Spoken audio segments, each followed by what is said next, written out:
fruits, des choses comme ça. Puis on fait des choses avec des envolées culinaires ou passionnelles complètement différentes. Aujourd'hui, on fait des beurres de cassis qui sont donc une partie de la pulpe du fruit qu'on extrait, qui a été un moment d'échange en fait avec Isabelle, mon épouse. Quand on a été dans un champ au moment de la récolte, moi je me suis léché le bout des doigts.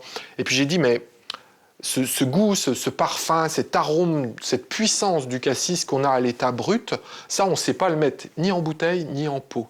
Il faudrait que quelque part, un jour, on arrive à trouver une recette pour faire ça. Et l'idée est partie de là. Et puis, tout naturellement, on est venu par entonnoir sur la fabrication de ces beurres qui sont des réductions de fruits uniquement à la chaleur pour en extraire vraiment la même chose que quand vous vous léchez les doigts au plein mois de juillet que vous êtes en train de récolter.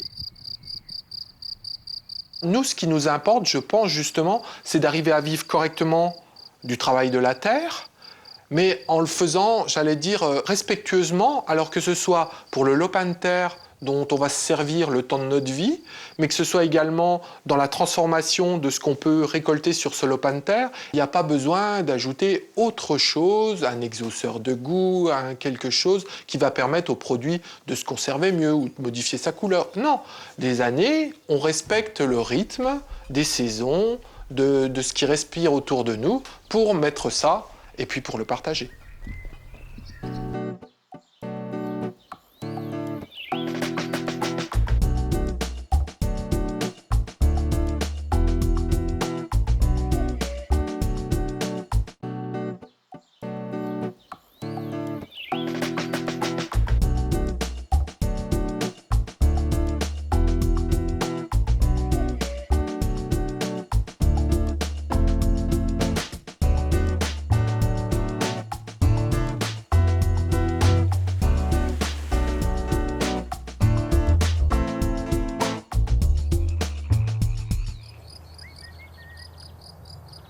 Je n'ai pas un parcours type agriculteur, je suis assez atypique on va dire.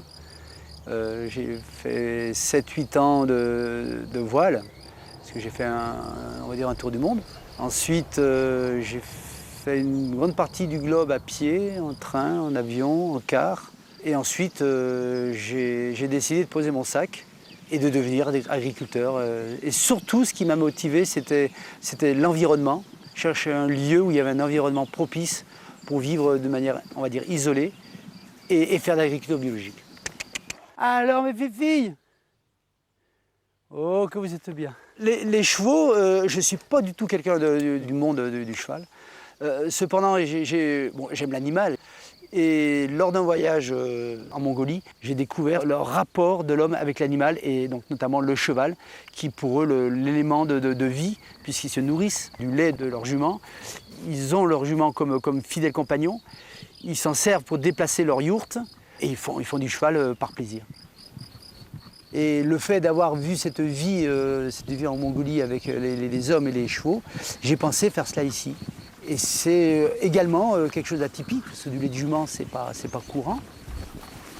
Alors une jument, on va dire, normale, c'est-à-dire bien traitée, bien dans sa peau, peut arriver jusqu'à 15 litres par jour. Nous commençons la traite quand le poulain a 2 mois. Et là, on prend le lait, donc à raison de 4 litres par jour, on prend entre 5 et 6 litres de lait par jour. Et le reste, donc, c'est pour le poulain, puisque quand on sort les juments le soir à 17h, 17h30, le poulain retrouve sa mère jusqu'au lendemain matin. Le lait de jument est léger, très liquide. Il est dit que c'est le lait qui ressemble le plus au lait maternel, humain, mais il est surtout très vitaminé.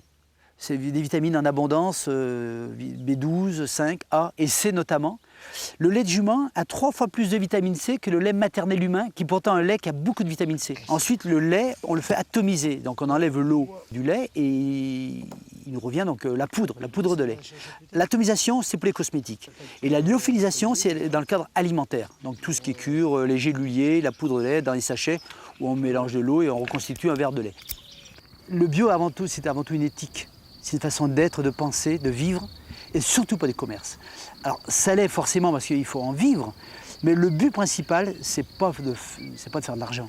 C'est de vivre en harmonie avec ce que l'on aime. Et quand on aime la nature et l'environnement, on aime avant tout une vie simple, avoir une météo correcte, avoir des animaux en bonne santé, faire juste ce qu'il faut comme lait pour vivre en famille. Et pour vivre dans un lieu comme ici, c'est un rêve de vie.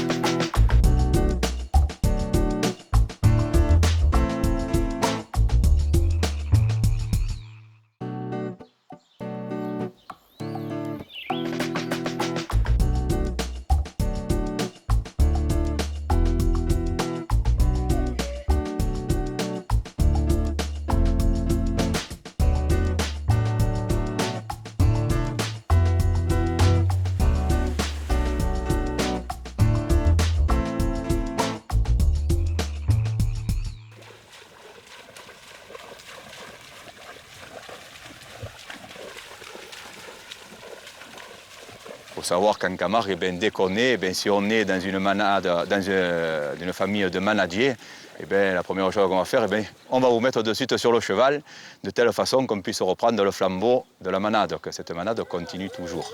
Et c'est ce qui m'est arrivé. Alors à la manade Saint-Louis, on possède 240 hectares de terre. Sur ces 240 hectares vont pâturer les 160 taureaux et vaches, une quinzaine de chevaux. Sur ces 240 hectares, bien sûr, il y a des prairies, des marais et des pinèdes, car il faut savoir que ces taureaux et chevaux vivent toute l'année dehors, à l'état sauvage. Et tout le monde vit en parfaite harmonie. On ne les enferme jamais, on va simplement les changer de pâturage en fonction des saisons.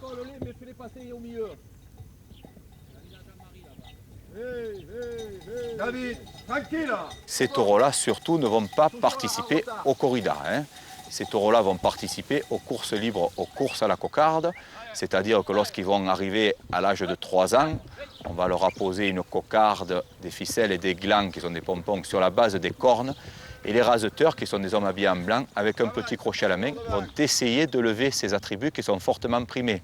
Au taureau, par son placement en piste et sa méchanceté, bien sûr, de défendre ses attributs durant son quart d'heure de course.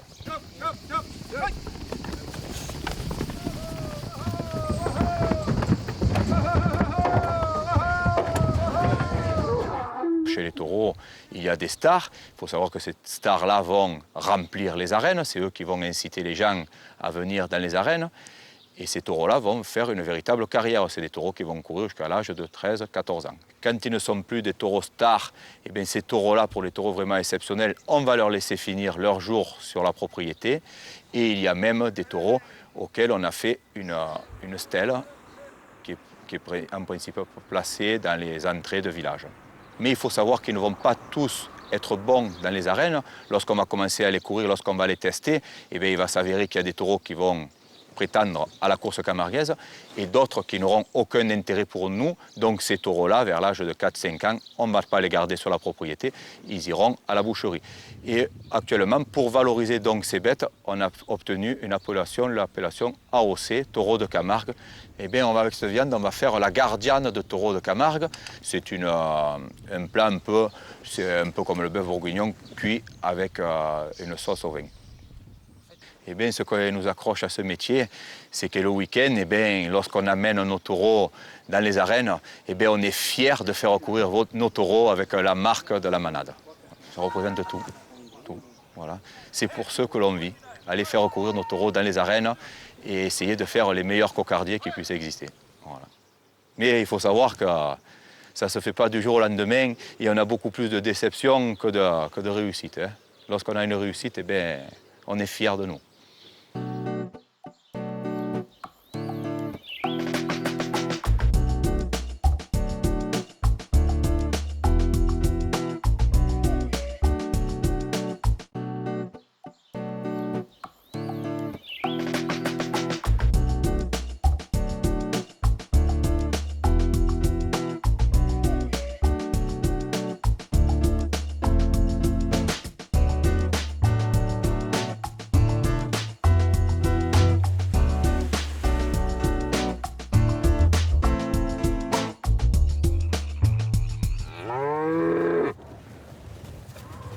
Quand on lâche nos vaches pour la première fois, au printemps à la mise à l'herbe, elles courent dans tous les sens. C'est de nouveau l'ambiance de troupeau qui renaît. Pour la vache, être nourrie au pré, c'est la solution la plus naturelle. L'herbe de printemps, en fait, est très très riche en vitamines. Elle a aussi la particularité d'avoir en fait les protéines, les acides gras, les glucides les plus nobles possibles. Et c'est en fait une restitution après la saison d'hivernage de toute l'énergie contenue dans le sol et qui réapparaît quand les beaux jours arrivent.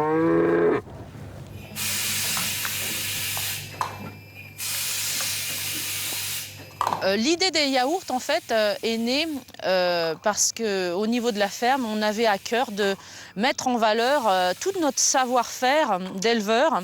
Les premiers yaourts que l'on a fabriqués, c'était dans la cuisine pour notre, bien sûr, consommation personnelle. Et là, on s'est dit, franchement, on était sûr que le lait était bon, mais là, les yaourts que l'on sort, il y a quelque chose à faire. Et il faut y croire, il faut aller jusqu'au bout de la démarche. Ça ne pouvait pas ne pas marcher. Donc voilà, ça s'est fait comme ça. On fabrique nos yaourts le matin avec la traite du matin et sans aucun artifice et sans aucun refroidissement du lait. On travaille le lait pour faire nos yaourts. Et tout simplement avec du lait de qualité, un travail avec un lait ultra frais, on arrive à avoir un produit qui a une valeur gustative complètement exceptionnelle.